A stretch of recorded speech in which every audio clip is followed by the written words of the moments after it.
नमस्कार। मैं राजा भारत की आत्मा हूं।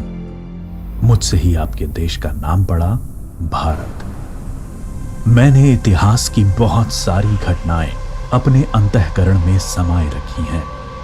ये आपको अपने गौरवशाली इतिहास और तुम्हारे शूरवीरों के साहसिक कार्यों से अवगत कराएंगी। आज मैं आपको कहानी सुनाता हूं एक अनोखे वीर पुत्र की, जिसका नाम था छत्रपति शिवाजी महाराज। सन 1627 ईस्वी पूरे भारत पर मुगल साम्राज्य का आधिपत्य था। उत्तर में शाहजहां तो बीजापुर में सुल्तान मोहम्मद आदिल शाह और गोलकोंडा में सुल्तान अब्दुल्ला कुतुब शाह।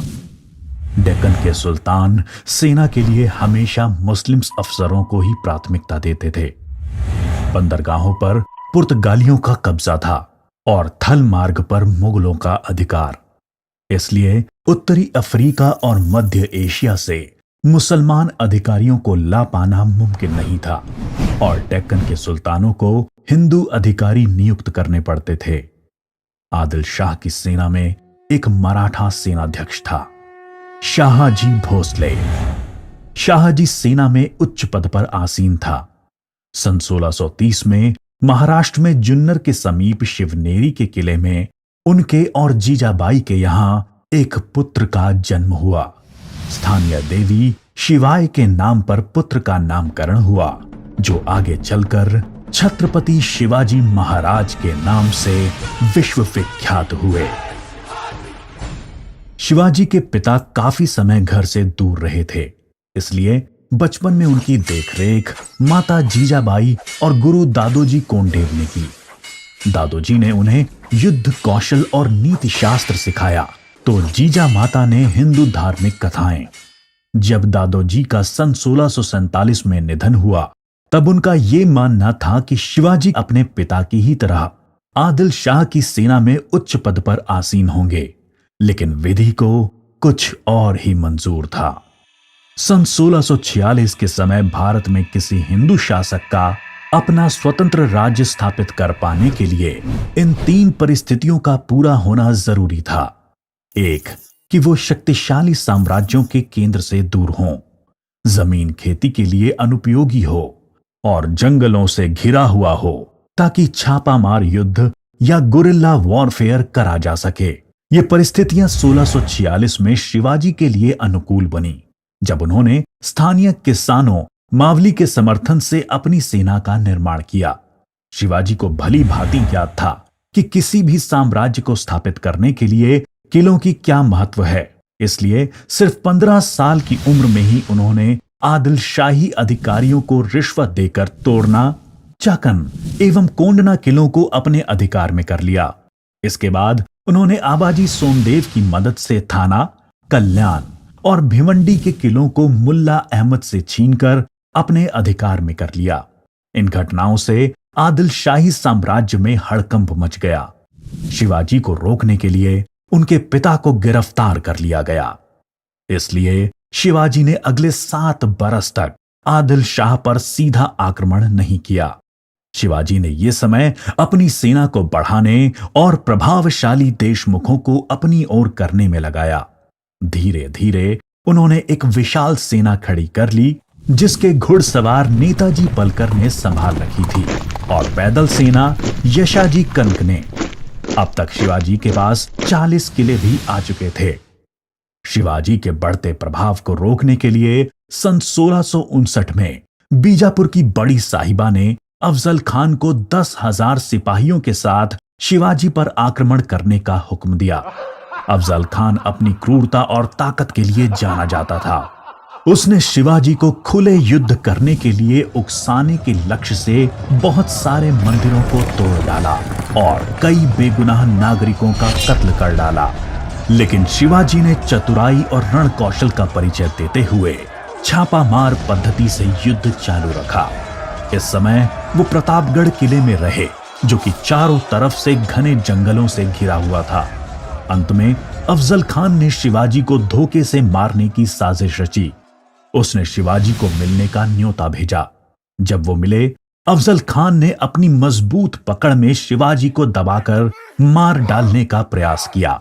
शिवाजी पहले से तैयार थे। अपने छुपा कर रखे हुए बाग नाका से उन्होंने अफजल खान का पेट ही चीर डाला, जो कि उनसे 2 गुना विशालकाय था।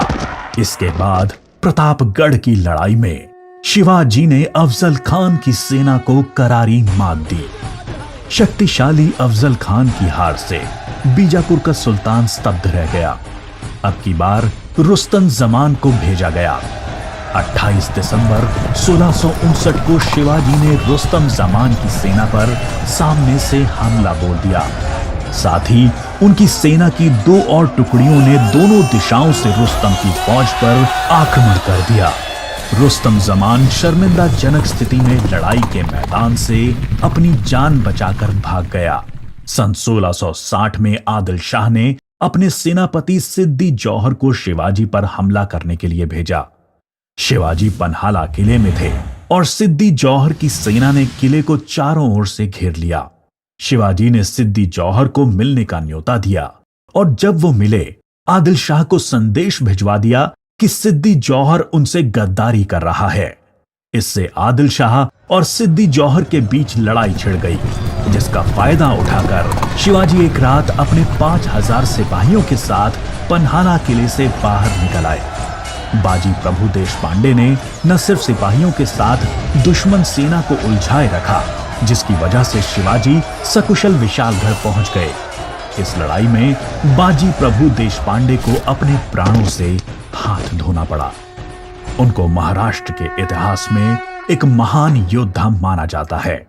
इसके बाद बीजापुर की बड़ी बेगम ने औरंगजेब से शिवाजी को पकड़ने के लिए विनती करी। उसने अपने मामा शाइस्ता खान को 1,50,000 सैनिकों के साथ शिवाजी से युद्ध करने भेजा। शाइस्ता खान ने अपनी विशाल सेना के बल पर पुणे पर कब्जा कर लिया और शिवाजी के निवास स्थान लाल महल पे अपना बसेरा डाल दिया। शिवाजी ने चालाकी से अपने 400 सिपाहियों के साथ शादी के बारातियों के वेश में पुणे में प्रवेश कर लिया। रात के समय उन्होंने सीधे शाइस्ता खान के ऊपर खतरनाक हमला बोला। खान ने खाकी से कूदकर अपनी जान बचा ली, पर शिवाजी की तलवार की वार से अपनी 3 उंगलियां गंवा बैठा। उंगली तो गई और इज्जत भी। फिर शिवाजी ने सन 1664 में मुगल व्यवसायी केंद्र सूरत पर आक्रमण करके उसको तहस नहस कर डाला। औरंगजेब आग बबूला होकर 60 वर्षीय राजपूत सेना नायक मिर्जा राजा जय सिंह को अपने 1.5 लाख सैनिकों के साथ शिवाजी से लड़ने के लिए भेजा। इस युद्ध में शिवाजी की हार हुई और उन्हें अपने 23 किले और 4 लाख की मुद्रा हर्जाने के रूप में देनी पड़ी।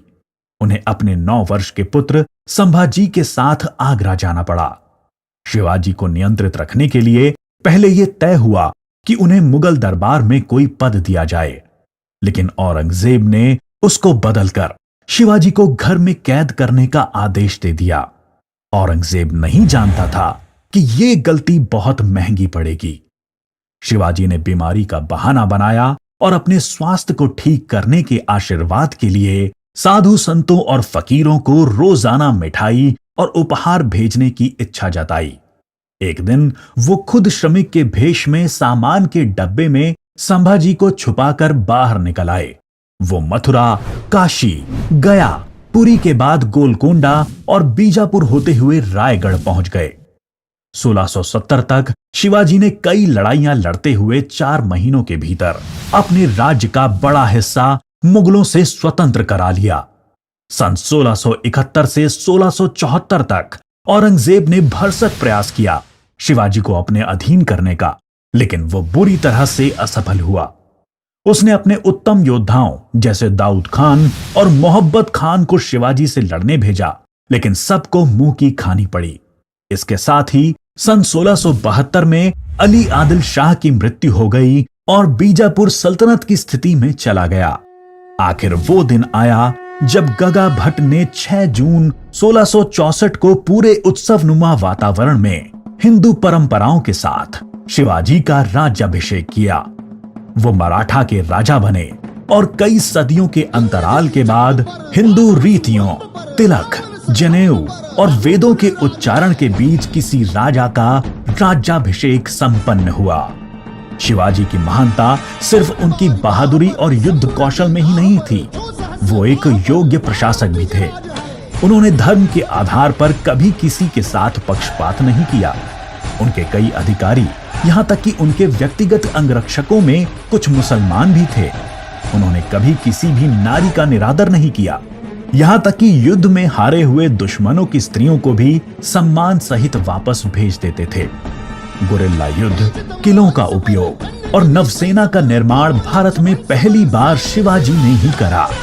उन्होंने 4 किलों तथा 2000 सैनिकों से शुरुआत की थी और उनकी मृत्यु के समय तक ये गिनती 300 किलो एवं 1 लाख सैनिकों की हो गई थी। मार्च 1680 में शिवाजी का स्वास्थ्य खराब हो गया।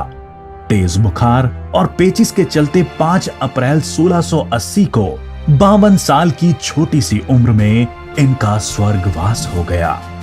औरंगजेब ने सोचा कि शिवाजी की मृत्यु के बाद मराठा राज्य खत्म हो जाएगा, लेकिन ऐसा हुआ नहीं। पहले उनके पुत्र संभाजी ने और उसके बाद छत्रपति राजा राम ने मराठा शासन की बागडोर संभाली।